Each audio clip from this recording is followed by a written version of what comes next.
안녕하세요. 글로벌 오토스 최영석입니다. 오늘은 기아 EV9 GT를 시승하고 있습니다. 이번엔 이 브랜드하고 그 브랜드 스토리에 대해서 좀 이야기를 해볼까 합니다. 이게 2023년 봄에 3월 달에 국내 시장에 이게 공식 출시됐어요. EV9이.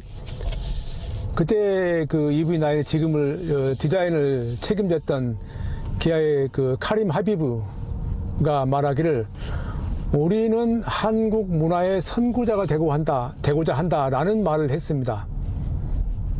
이제 제가 이 직업을 하면서 기자를 하면서 자동차의 디자인이나 이런 면에서 한국적인 것을 강조하는 것이 그리 흔치는 않은 내용이었습니다.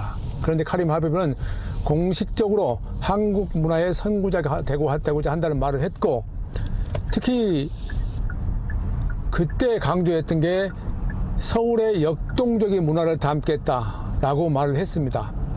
그러니까 빨리 변하고 빠른 느낌을 가진 한국 문화가 한참 세계적으로 그때 기세를 부리고 있을 때였습니다.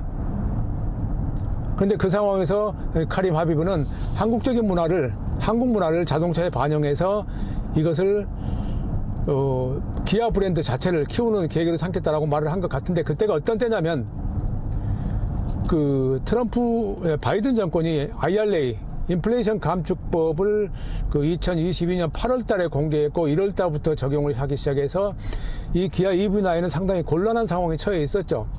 원래 이 차는 미국 시장을 주로 주 타겟으로 하고 개발했던 그런 차인데, 그것이 어렵게 되고 정부 차원에서 별로 도움이 안 되니까 현대차 그룹의 정의선 회장이 미국에 직접 날아가서 리스로는 $7,500의 보조금을 받을 수 있게 만들어 놓은, 그래서 어느 정도 그 숨통을 튼 그런 상황이 있었습니다.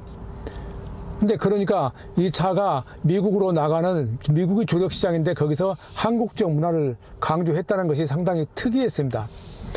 근데 한국 문화를 강조하는 것은 또 있습니다. 2018년 말에 그때 현대 GV90 부분 변경 모델을 내놓으면서 그 현대는 뭐라고 그러냐면 강남태생이라는 말을 썼습니다. 강남태생. 그러니까 거기서 이제 우리가 K컬처가 등장하게 되죠. K컬처가 본격적으로 떠오른 것은 사실은 싸이였죠. 싸이의 강남을 주제로 하는 그 노래 때문에 전 세계가 흔들렸고 어마어마한 공전의 히트를 기록했고, 더 나아가서 또 방탄소년단이 유엔에 가서 연설을 할 정도로 한국의 기세가 세계적으로 상당히 떠올랐던 시절이었습니다. 그런데 다시 기아가 미국 시장을 기념으로 한 차 EV9에 한국 문화의 선구자가 되겠다라고 말을 한 것은 상당히 의미가 있습니다. 저는 그 현대차 그룹의 디자인을 이렇게 바꾼 것이 2006년에 기아 디자인은 책임자로 영입된 피터 슈라이어부터였다고 생각을 하는데, 그때 저는 피터 슈라이어와 같이 2027년인가요? 둘이 그 강남 그 코엑스에서 한 세미나를 같이 제가 피터 슈라이어가 먼저 하고 제가 두 번째로 발표하는 그런 세미나를 진행한 적이 있었습니다. 그때 제 생각은, 예를 들어서 기아 관계자들한테 피터 슈라이어에게 한국적인 것을 강조해라, 그런 말 하지 말아라 라고 제 의견을 이야기한 기억이 납니다. 근데 그게 항상 저는 느끼지만 제가 어떤 말을 하면은 그렇게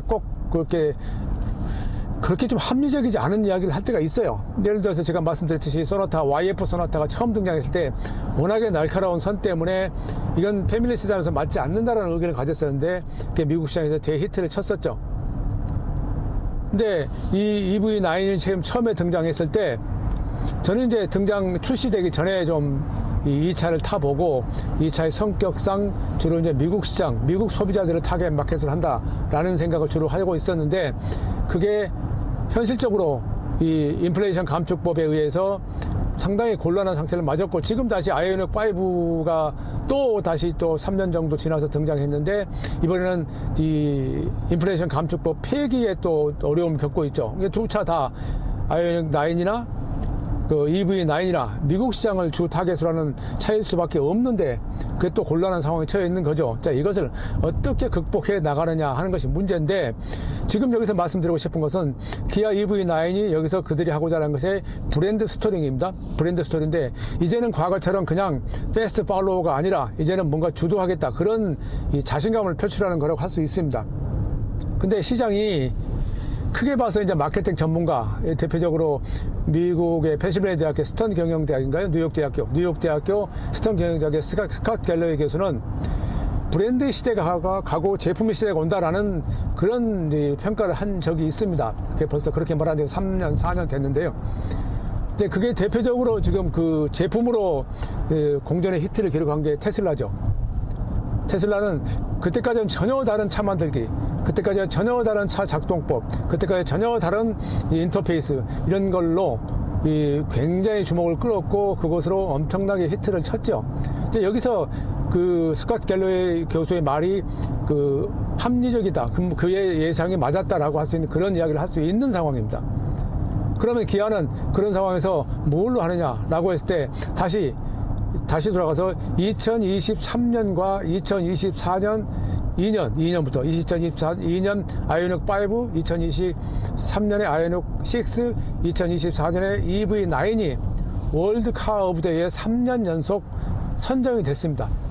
그러면서 현대 기아차 그룹은 세계적으로 굉장히 높은 이 존재감을 확보했고 특히 전기차에서는 어마어마한 그 힘을 과시하는 그런 입지에 오르게 됐죠. 그런데 판매에서는 테슬라가 200만 대 가까이 판매하는 데 반해서 현대 기아차 그럼 작년에 49만 대인가요? 폭스바겐이 75만 대, BYD가 180만 대 정도니까 BYD가 배터리 전기차만 했을 경우에 아직은 현대 기아차가 시장 개척 면에서는 느리다라고 할 수 있는 상황인 거죠. 그러면 여기서 뭘 해야 되느냐가 지금 중요한 관건인데 많은 사람들이 왜 테슬라가 이 전기차를 내놓고 소프트웨어를 강조했을 때 움직이는 디바이스, 달리는 디바이스 이렇게 말을 해서 이 자동차가 이제는 과거와는 전혀 달라질 것이라고 했었는데 사실은 또 시간이 지나다 보니까 그게 좀 바뀌었죠. 최근에 그 별도의 칼럼을 또 만들겠지만은 이 인터페이스에 이 물리적인 버튼이 늘어나는 그런 상황을 비롯해서 또 테슬라가 생각보다 좀 상당히 여러 가지 안팎으로 그 어려운 그 상황을 맞으면서 판매가 크게 하락하는 그런 상황이 벌어지죠. 그러니까 이게 그 세상에 어떤 사람들이 어떤 상황에서 어떤 내용을 가지고 단적으로 테슬라가 세상을 지배할 것이다 뭐 이런 식으로 논리를 이야기했을 때 항상 그게 맞아 떨어지지 않죠. 근데 현대 기아가 또 이로 인해서 세계 시장을 주름잡을 것이다 라고 하는 말도 맞지 않죠. 그런데 그런 대부분의 것들은 사실은 어떻게 보면은 시대가 만들어 놓은 이 미디어들의 잘못된 이 소비, 그 시장 개척 이런 것들을 할 수 있는데 그러면 기아 EV9은 그러면 앞으로 이 상황에서 어떻게 처음에 좀 어려움을 겪었던 것을 극복해서 현대차하고 기아의 전기차 라인업의 존재감을 더 높일 것이냐가 지금 가장 중요한 문제로 부상에 있습니다.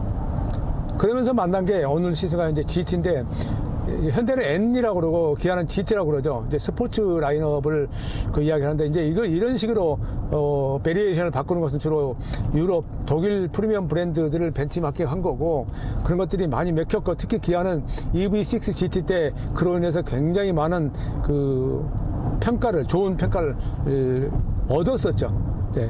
앞으로 GT9에서도 그런 식의 평가를 얻을 수 있을지에 대해서는 지켜봐야 되겠지만은 일단은 해석해야 될 게, 이해해야 될 게 이 차가 궁극적으로 전기차 초기에 나왔던 대형차인데 이제 앞으로 전기차가 작아지면서 가격이 떨어지면서 소비자가 늘어나고 그런 상황에서 얘 역할이죠.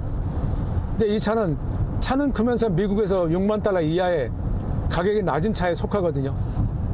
대형차에 속하면서. 이제 그러면 여기서 질문할 수 있는 게 지금 미국은 제가 어제 그제 뉴스 보니까 인센티브가 5년 만에 최대입니다. 미국은 딜러제로 차 판매를 딜러가 할인해서 팔 수가 있죠. 우리나라처럼 정가제가 아닙니다. 그러니까 그런 상황에서 이 미국 시장이 특히 이제 이 트럼프 때문에 전기차 판매가 많이 줄어들고 있는 상황에서 얘가 들어가서 그 비싼 차들하고 경쟁을 해서 가격 경쟁력으로 이길 수 있느냐도 따져봐야 되고요. 또 그런 상황에서 과연 이제 소비 자체가 위축되어 버릴 경우에 기아는 무엇을 할 것인가, 현대는 무엇을 할 것인가. 20세기 말 21세기 초에 10년 10만 마일로 그 미국 시장에서 엄청난 판매를 올렸고 YF 소나타로 디자인과 전쟁을 높였고 하는 그런 역사를 살펴보면 이 기아나 현대가 나름대로 브랜드 스토리가 있습니다. 스토리텔링 할 수 있는 여건이 많이 있습니다. 특히 전기차 분야에서는 그 여전히 이 전통적인 완성차 업체들, 레거시 업체라고 말을 하죠.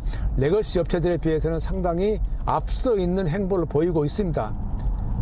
그래서 거기다가 우리는 배터리가 있는 나라하고 배터리 생산 업체가 있는 나라하고 없는 나라로 구분되어 버리는 그런 시대가 됐는데 지금은 중국과 한국밖에 없어요. 어떻게 보면은.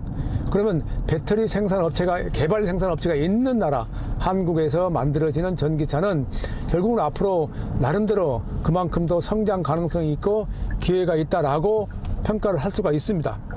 거기다가 현대차 그룹은 아예 자체적으로 이 배터리 전체 리튬이온 NCM은 물론이고 LFP 그리고 이 전고체 배터리까지 내재화하는 것을 추구를 하고 있는데 지금 중요한 도전을 하고 있는 겁니다. 이 도전을 하는 이 시기에 제가 생각하는 입장에서 이 브랜드가 지금 해야 될 그 자세, 마케팅 전략은 굉장히 어렵다고 생각을 합니다. 아까 말씀드린 인터페이스에서 물리 버튼이 줄어들어야 한다고 생각하지만은 리비안 같은 경우는 물리 버튼은 무슨 얘기냐? 그 영상과 터치스크린으로 다 하면 된다라고 합니다. 이제 음성과 터치스크린으로 그 설득력이 그것도 있어요. 그걸 누가 소화를 하느냐? 소비자가 소화합니다. 그러니까 저같이 이 전동화, 그러니까 이 디지털 유목민이라고 그러죠.